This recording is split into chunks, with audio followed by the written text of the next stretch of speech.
And Bommai's political secretary has sent out a message on Savarkar. Renukacharya has changed his display picture to an image of Savarkar. Big posturing amid this face-off over Savarkar in Karnataka. The BJP essentially digging in their heels. Will this kick off some sort of a campaign? Because you had Pramod Mutalik, right-wing leader, fringe leader, coming up with a slogan yesterday saying, Nanu Savarkar, I am also Savarkar. We just, in fact, got you that conversation with Ishwarappa, where he too said that I'm a follower, I'm a believer of Savarkar, and I too stand by his ideals and the right to put up his posters, his hoardings across Karnataka. So this is becoming a big talking point right now across the state. Is the BJP now going to rally behind Savarkar, going to put forth, in fact, this massive campaign? Renukacharya changing his display picture has prompted endless speculation on what this means as far as the BJP stand is concerned.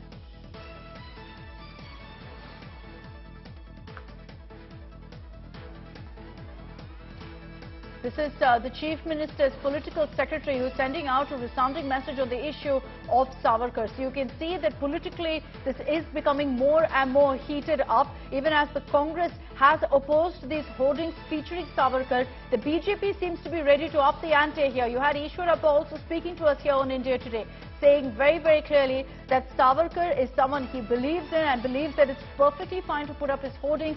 It's something that the BJP will continue to push for. The Congress, on the other hand, is saying that Savarkar's posters, why are they being put up during the Independence Day celebrations? And according to the Congress, they're being put up in Muslim areas to create tension. Nagarjun Dwarkanath is joining us with more details on this. Nagarjun, is this part of a detailed, elaborate strategy by the BJP now to make this essentially a fight over Savarkar's legacy in Karnataka? Well, that is true. In the last decade, Savarkar was not a recognizable man in Karnataka, in the sense he was not from Karnataka. It was only Kitturani Channamma and Sangoli Rayana who would evoke the patriotism, the local patriotism in the state. But now, in the last 2 to 3 years, Savarkar has been a controversial figure for both Congress and BJP. Right now, what has happened is in Udupi, in Dakshin Kannada and Shivamogga, where it's sensitive areas, communally, Savarkar photos have come up this Independence Day, and Congress has taken cognizance of it. Even in Udupi, people have asked Savarkar photo to be removed even after the August 15th Independence Day. In Shivamogga, we saw what has happened. So the Congress is directly blaming that when you know this person is a controversial figure, why put his photos in sensitive areas where there are predominantly Muslim community dwelling there. We saw in Shivamogga also, it was Amir Ahmed Circle, where Muslims, they have a dargah also in the circle, and that is the circle where they had kept the Savarkar photo, and that part of the group charged and took down the posters. So Savarkar has become a controversial figure in Karnataka at this point of time, both for the BJP and right-wing organizations and for the Congress, and controversial statements coming out from right-wing groups saying, I am also Savarkar.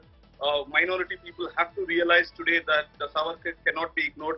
And Congress is saying that the BJP is doing everything to make sure the communal fire is still ongoing. All right, Nagarjun, thank you for getting us for the moment all of those details.